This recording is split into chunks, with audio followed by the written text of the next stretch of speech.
Sexta-feira, 8 de novembro de 1895, final da tarde. Röntgen acaba de refazer a experiência de Lenard.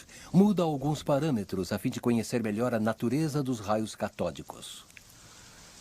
Para isso, Röntgen decide utilizar um tubo a vácuo com a parede de vidro bem espessa, porém transparente. Aumentando a descarga elétrica, ele quer verificar se os raios catódicos poderiam sensibilizar uma tela revestida de partículas fluorescentes. Röntgen confecciona uma capa de cartolina preta a fim de evitar que a própria luminescência do tubo influa na experiência. Para testar a opacidade de sua instalação, ele escurece o ambiente e envia uma descarga de alta tensão dentro do tubo. Ele constata com satisfação a opacidade da cartolina. Mas seu olhar é atraído por um reflexo esverdeado a mais de 1 metro do tubo a vácuo. Incrédulo, ele interrompe a descarga, depois torna a enviá-la. Ele constata que o fenômeno de fluorescência se repete no mesmo local. Acende um fósforo e se dá conta de que a estranha luz provém da tela que está sobre um banco. Alguma coisa que emana do tubo age sobre a tela, a uma distância bem maior do que podem os raios catódicos observados por Lenard, e, além do mais, atravessando uma cartolina preta. William se dá conta de que é testemunha de um fenômeno físico jamais observado até aquele momento. Desejando testar o grau de transparência de outros materiais, além da cartolina, ele agora tira a capa do tubo e coloca a tela ao alcance mais direto da irradiação. Quando acaba de enviar uma nova descarga, ele passa sem querer a mão entre o tubo a vácuo e a tela fluorescente para apanhar um livro. O que acontece é impressionante. Durante 7 semanas, o cientista fica trancado em seu local de trabalho, onde faz as refeições e acaba dormindo. Não ousa ainda falar com ninguém sobre sua descoberta, nem mesmo com sua mulher. Ele testa, verifica, testa de novo, sem parar. Röntgen descobre que os raios imprimem marcas nas placas fotográficas. Assim, ele pode apresentar provas tangíveis das suas observações. Ele começa a medir a translucidez de diversos objetos fotografando a sua sombra, como a deste estojo de madeira que contém um jogo de pesos de medidas, ou a de uma bússola, com ponteiros metálicos. Röntgen acredita que estes raios, que ele batiza com a letra X, o desconhecido, a incógnita na matemática, nada tem a ver com os de Lenard, devido ao seu longo alcance.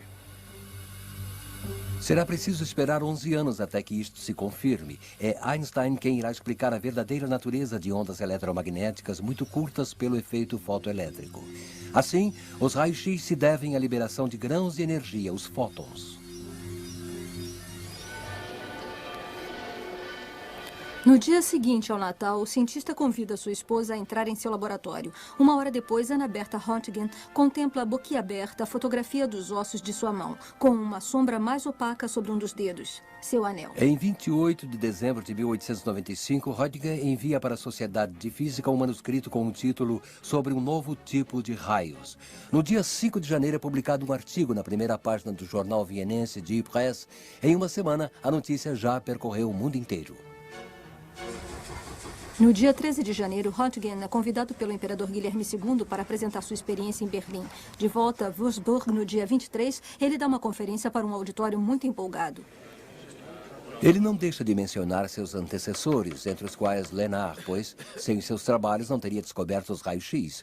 O anatomista Köllinger, cuja mão é radiografada por Röntgen, é aplaudido ao propor que se dê o nome de Röntgen aos raios-x.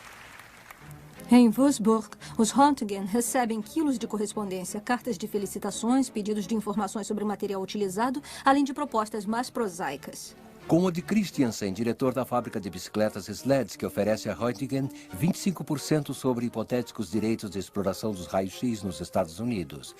O negociante conclui dizendo: Sua invenção é preciosa demais para a ciência, para não ser explorada, e perigosa demais para ser deixada nas mãos de qualquer um. Insensível às propostas comerciais, Röntgen não quer nem registrar a patente. Ele compartilha com alguns dos maiores cientistas da Europa uma nobre convicção. Para ele, as descobertas pertencem acima de tudo à humanidade e não ao seu iniciador. A medicina utiliza este novo sistema revolucionário que permite desvendar, fotografar e até filmar as fraturas ósseas e as lesões pulmonares, até então invisíveis nos seres humanos, e acompanhar a evolução durante o tratamento. Estágios de formação são organizados pelos pioneiros da radiologia médica. Os meios científicos não são os únicos a se interessar pelos raios-x. A polícia e a alfândega podem finalmente desvendar os mistérios do crime graças ao tubo a vácuo. Ladrões e traficantes que se cuidem. Em Paris, as lojas de Fayl divertem a clientela com a demonstração conjunta do cinematógrafo Lumière e dos raios de Röntgen. Nas grandes avenidas, várias barracas oferecem atrações de neo-ocultismo, onde se brinca de assustar os passantes com produtos fosforescentes. Os humoristas perguntam se a alma e seus segredos, às vezes pouco louváveis, não seriam permeáveis ao intrigante poder de investigação dos raios-x. Mas a descoberta provoca uma tempestade de inveja. Vários físicos se sentem frustrados por uma descoberta que muda a visão do mundo tanto quanto o fizera 3 séculos antes a luneta astronômica de Galileu. Alguns até se gabam de haver produzido os raios-x durante suas experiências muito antes de Röntgen. Bastante contestável em alguns casos, com exceção desta foto, tirada 6 anos antes da descoberta de Röntgen num laboratório da Pensilvânia. Após uma descarga num tubo de Crookes, a silhueta de 2 moedas ficará impressa numa placa fotográfica que se encontrava por perto. Só que ninguém teve a intuição de Röntgen e a placa foi relegada a objeto de curiosidade. No ano de 1901, os executores testamenteiros de Alfred Nobel pedem a físicos do mundo inteiro que forneçam uma lista de seus colegas passíveis de receberem o prêmio. Dos 29 físicos indicados para o Nobel, o nome de Röntgen aparece 12 vezes e o de Lenard uma única vez. Aos olhos da comissão consultiva, os trabalhos dos 2 homens são complementares, justificando uma possível divisão do prêmio. Este parecer não foi levado em conta pela academia. Apesar de seus enjoos no mar, Röntgen vai a Estocolmo no dia 10 de dezembro de 1901 e recebe o primeiro prêmio Nobel de Física da história das mãos do príncipe da Suécia. Na volta, ele doa as 50.000 coroas para a Universidade de Würzburg.